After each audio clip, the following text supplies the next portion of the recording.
ఈరోజు మా లంచ్లోకి రెసిపీస్ ఏం చేస్తున్నానో చూపిస్తాను చూడండి. ఆల్రెడీ టమాటా వేసి రసం పెట్టానండి, రసం కాగుతుంది. కర్రీ వచ్చేసి బంగాళదుంపలు తరిగించుకున్నానండి. బంగాళదుంపలు ఒక ఉల్లిపాయ వేసి కూర వండుతున్నాను. సింపుల్గానే చేస్తున్నానండి ఈరోజు. చూస్తూ ఉండండి ఎలా చేస్తా ఏంటనేది. మూకుడు పెట్టుకున్నానండి స్టవ్ మీద, అంటించుకుందాం.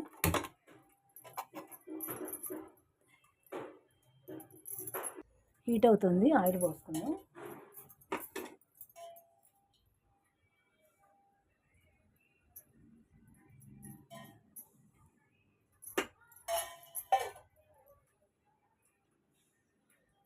తిరగమూత గింజలు వేసుకుందామండి.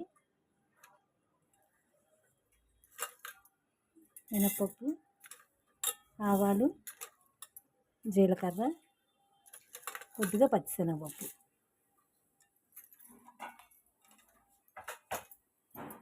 ఒక ఎండుమిర్చి ఇలా తుంచి వేసుకుందామండి. మాడిపోకుండా దోరగా వేయించుకుందామండి.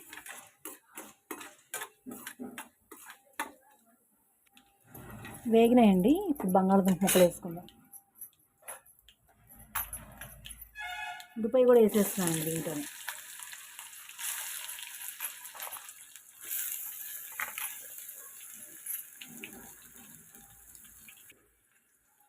దీంట్లోనే పసుపు కూడా వేసుకుందామండి. సాల్ట్ కూడా వేసేసుకుందామండి. ఒకసారి కలుపుకుందాం.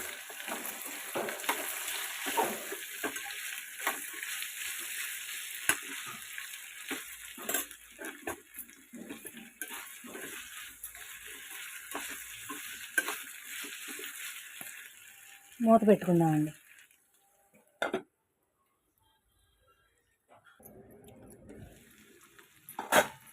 మధ్య మధ్యలో పైకి కిందకి కలుపుకుంటూ ఉండాలండి ఇలా.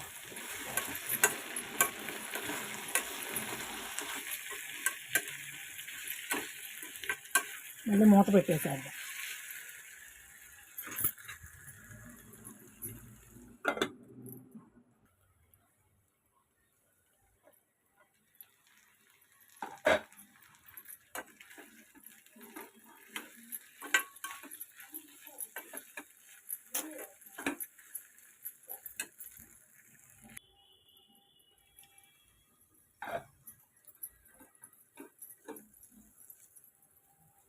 మగ్గిందండి. ఇప్పుడు కారం వేసుకుందాం.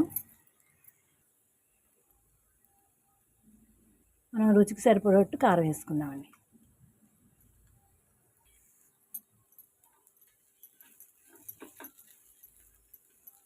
కారం వేసాక ఒక్క నిమిషం మగ్గించి ఇంకా కట్టేద్దామండి స్టవ్.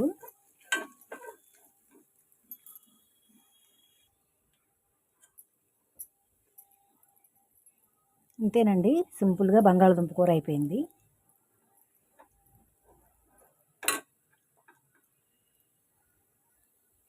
స్టవ్ ఆపేద్దామండి ఇంకా. ఇంతేనండి ఈరోజు వీడియో. ఎంతో టేస్టీగా ఉండే సింపుల్గా చేసుకునే బంగాళదుంప కూర రెడీ అయిందండి. ఆల్రెడీ చారు కూడా అయిపోయింది, ఇంకా తిరగమూత పెట్టాలి. ఈరోజు మా లంచ్ రెసిపీస్ ఇవేనండి. ఈ వీడియో కనుక నచ్చితే లైక్ చేయండి, షేర్ చేయండి, నా ఛానల్ని సబ్స్క్రైబ్ చేసుకోండి. థ్యాంక్ యూ ఫర్ వాచింగ్ అండి. నన్ను సపోర్ట్ చేయండి.